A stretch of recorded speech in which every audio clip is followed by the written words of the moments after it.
Monitoring the viewing progress of your staff is important for many reasons. So whether you're tracking in-service points or you're just interested in what everybody's watching, there's all kinds of data available in EI's accountability system.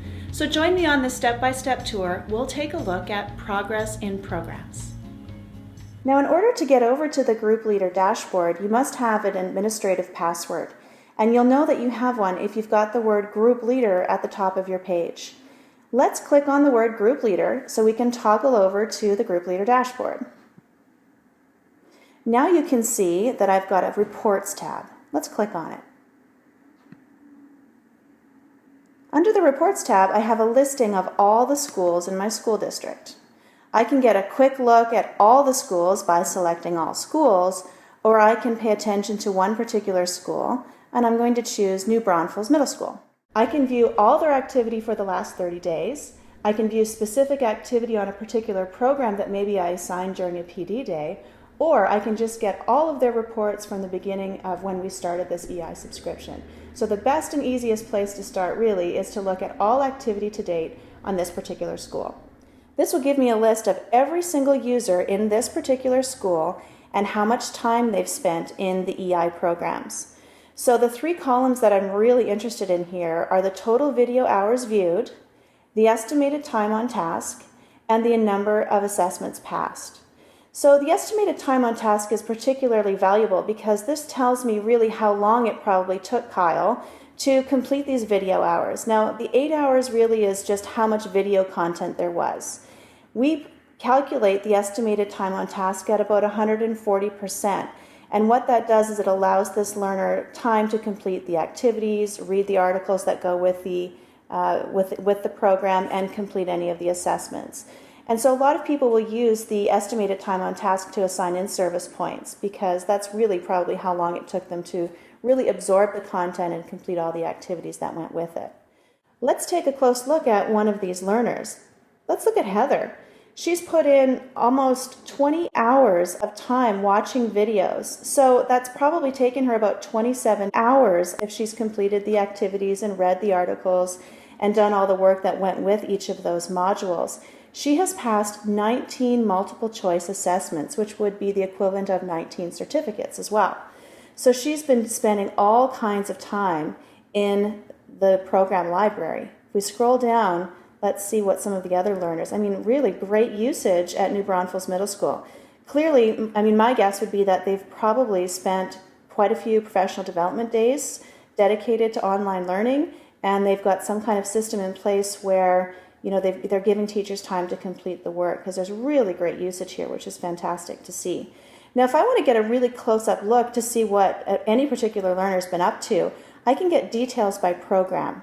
At the top left, it says details by program, and I click on it.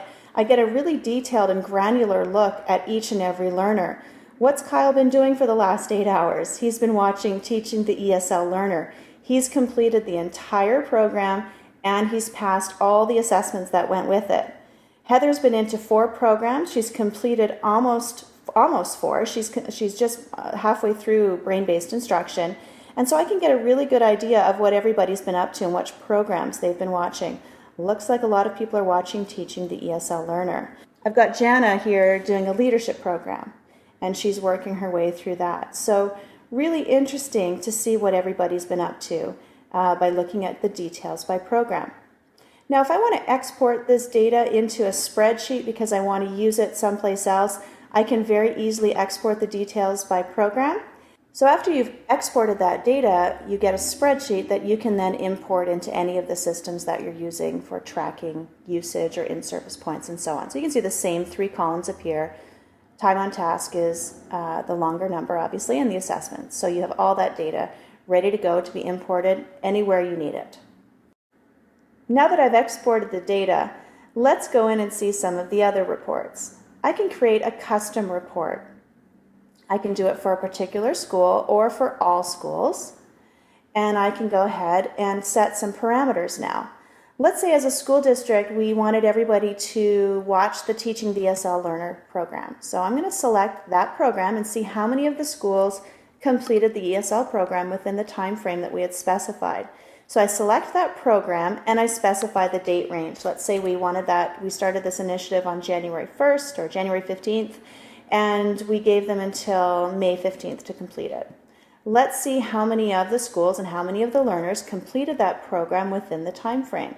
Wasn't that interesting? So that's really great to see that quite a few of our staff members did complete the program in the time specified.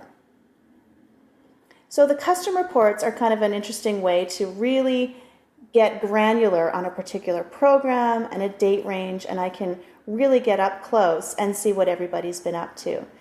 I can again use all activity to date for a very quick report, and if I just want to see what everybody's been up to in the last 30 days, I can also click on the View Activity for last 30 days. So you can see that the Reports tab is really easy to use. There are 3 options for reports, but using your drop-down menu here, you can really get in on all your schools or just one. Now on that screen, I'm hoping that you noticed that there was also a drop-down box there for groups. If you're monitoring the progress of certain learning groups, you can really get into some granular detail on what every single learner in a specific group is viewing. And to find out more about that, please check out my tutorial on monitoring progress of custom courses and user groups.